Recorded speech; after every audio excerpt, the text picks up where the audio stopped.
La fin par l'université Omar Bongo de la série des conseils d'administration initiée depuis le début de cette semaine. Hier, lors du 5e conseil d'administration de l'université des sciences de la santé, l'accent aura été mis sur les nombreux mots qui minent cette structure d'enseignement supérieur. Le point avec Gabriel Guilain-Lemami et Chris Lemaïd.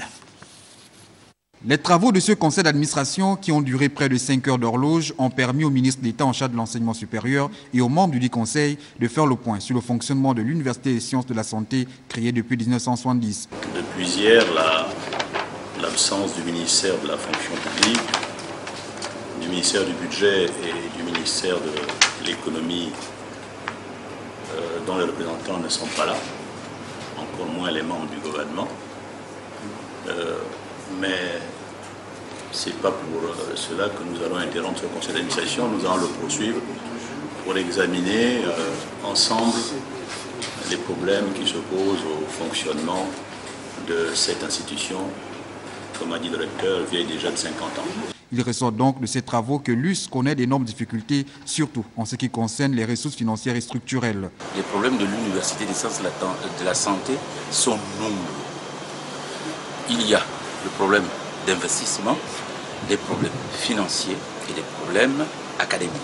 L'Université des sciences de la santé, les bâtiments ont été construits en 1970, au temps du Centre universitaire des sciences de la santé, pour accueillir 800 étudiants. Or, actuellement, les mêmes investissements y sont, et nous sommes à 5000 étudiants. Donc, c'est pour vous dire que les structures d'accueil sont totalement dépassées. Au terme des travaux, le conseil d'administration a recommandé la séparation des agences de l'US et de l'UOB, l'ouverture de 3 grandes écoles et bien d'autres. Et puis idem pour l'Université des sciences et techniques de Massoukou. Son 6e conseil d'administration aura mis l'accent sur les questions d'ordre administratif et financier. Pour ce conseil d'administration de l'Université des sciences et techniques de Massoukou, USTM, il est question ici pour les différents membres de plancher sur le mode de fonctionnement de ce temple du savoir. Il faudrait donc que tout soit formalisé et que tout le monde voit ce que nous faisons, et aussi bien les étudiants que les enseignants. Créée en 1986, cette structure d'enseignement supérieur connaît de nombreuses difficultés tant administratives que financières. C'est vrai que nous avons pensé que l'État-providence ne tombera jamais, mais il faut que nous sortions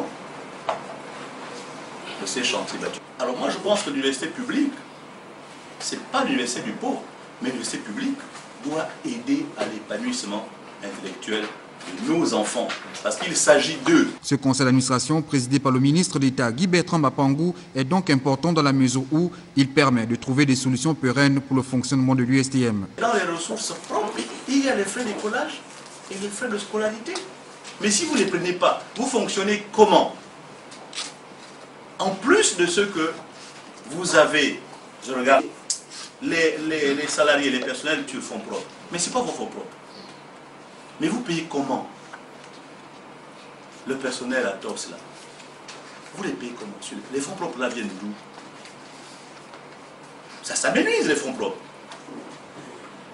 C'est ça le problème. Donc il faut rechercher d'autres pistes de solutions. Ce n'est qu'une subvention, ça s'appelle subvention. Donc l'État peut décider un jour de ne pas vous donner cette subvention. C'est une subvention. Au terme de cette rencontre, des recommandations ont été formulées, notamment celles relatives au début des inscriptions sous peu en ligne, l'audit des actes pédagogiques et le règlement de la question des vacations, pour ne citer que celles-là.